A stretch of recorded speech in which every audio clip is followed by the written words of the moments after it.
Who in their right mind wouldn't want more affordable healthcare? Seriously, stop and think about that for a moment. Affordable healthcare isn't just a political talking point. It's a lifeline for millions of Americans trying to make ends meet in an economy where everything seems to be getting more expensive by the day. Democrats have been pushing to extend the Affordable Care Act premium tax credits, subsidies that directly lower the cost of health insurance for millions of people. And here's the thing, these proposals are wildly popular, not just among Democrats, but across the political spectrum. Polling data from the Kaiser Family Foundation, released just recently, makes this crystal clear. According to their survey, an overwhelming 78% of Americans believe Congress should extend these tax credits.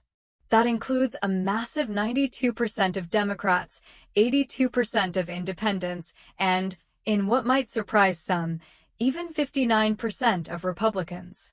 Breaking it down further, among self-identified MAGA supporters, 57% say the credits should remain in place. This isn't a partisan issue in terms of public opinion. It's a clear majority across the board. Think about the implications of that. More than 70% of people who benefit from these ACA tax credits live in states that voted for Donald Trump. That means millions of Trump voters stand to directly gain from policies the Democratic Party is advocating for.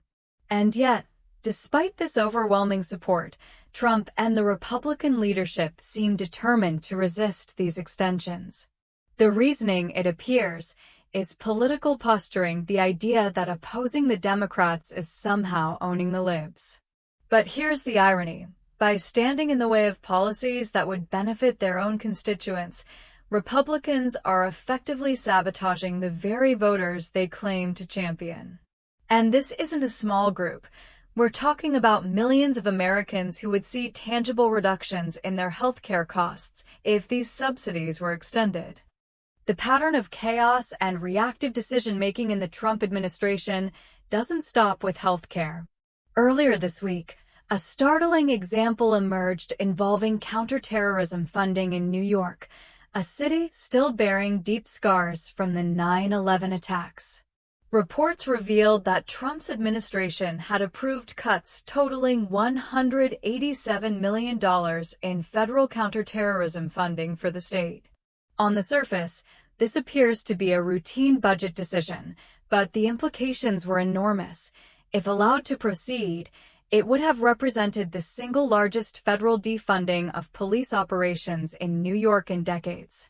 The response from both state officials and the public was immediate, reflecting the gravity of the situation. What makes this even more astonishing is that Trump himself reportedly did not know about these cuts until Governor Kathy Hochul personally called him to alert him. Only after that phone call did Trump reverse course, restoring the funding and taking credit for the decision, claiming it was a great honor to do so. In reality, this was not a new allocation of resources. It was merely undoing a decision that his own administration had already made. This incident illustrates a troubling pattern in Trump's leadership style. Time and again, he either creates problems or allows his administration to create them, and then positions himself as the hero who fixes the issues. From the budget and debt ceiling crises to healthcare, this reactive approach has become a hallmark of his tenure. It's chaos dressed up as leadership, giving the appearance of control while masking a lack of proactive governance. In this case, the potential damage to public safety and national security in New York was substantial, yet the administration only acted after public and political pressure forced the reversal.